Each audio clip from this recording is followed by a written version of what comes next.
Good morning, Bhai. It's Saturday. It was your birthday this week, so a very, very happy birthday to you. Birthdays, though, I think, are kind of an over celebrated event, especially for people like you and me. We have pretty high life expectancies, and so it's statistically quite normal for us to live the age that we've come to live and to continue to live for a long time. But still, let's celebrate the fact that you've completed a certain number of revolutions around the sun.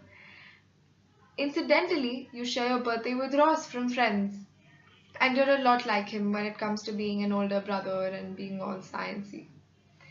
But what I want to say from the bottom of my heart is thank you very much for everything that you've done for me. It means a lot, and I hope we continue to retain this bond and redefine it in new ways, like BBC.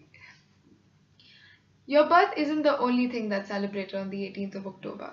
Croatia celebrates Cravat Day, a day to commemorate the necktie, which was invented there. On the same day, Canada celebrates Persons Day, the commemoration of what is commonly called the Persons Case. It was in this case, in 1929, that it was held that Canadian women were eligible to sit in the Canadian Senate. That's pretty amazing. This week I also celebrated Diwali at home, which I told you I was very excited about even in my last video. There's something about lighting diyas and saying Happy Diwali that's way too comforting. Probably because it's so familiar. I mean, it's what I've done every Diwali. And doing it again makes it seem like there's some routine to life, despite its roller coaster-like attributes. Finding comfort in the familiar is a very Freudian idea, and it's something I like to think about a lot. In other news, I've been reading The Ministry of Utmost Happiness, a book by Arundhati Roy, who is winning my heart all over again with her writing. I'm slightly over 100 pages in, and I'm floored by her honesty. The word painting she creates of places and the new poignant ways in which she talks about things that have been spoken about so many times is just very refreshing. The book has the capacity to take you to another world. I'm really enjoying the book, to say the least, and I think you should get your hands on a copy soon. This book is just one of the few of my favorite things in recent times.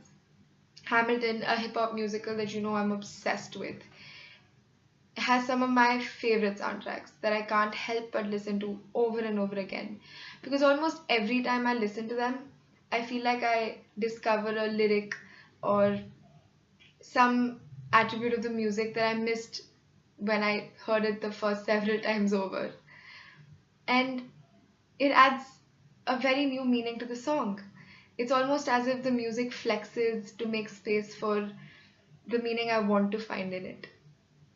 It's an amazing experience to listen to them, to listen to the soundtracks. It's familiar, comforting, challenging, and informative all at the same time. Now that I'm at home, I often find myself wondering if home is a place, if it's people that make home seem like home, or if home is a feeling. I haven't found the answer yet, and I don't think it's within my reach even. But I know that home is where we make it. Some of it is here in Chennai for me, some of it is in Hyderabad, some of it is there with you, and a little bit of it is with my friends who are pretty much all over the world right now. Some of it is in Diwali, and some of it is in Hamilton. It's good to know that it isn't one place or person or feeling that defines home for me. But it's also a little scary knowing that it's so many of them that do the trick. Bye.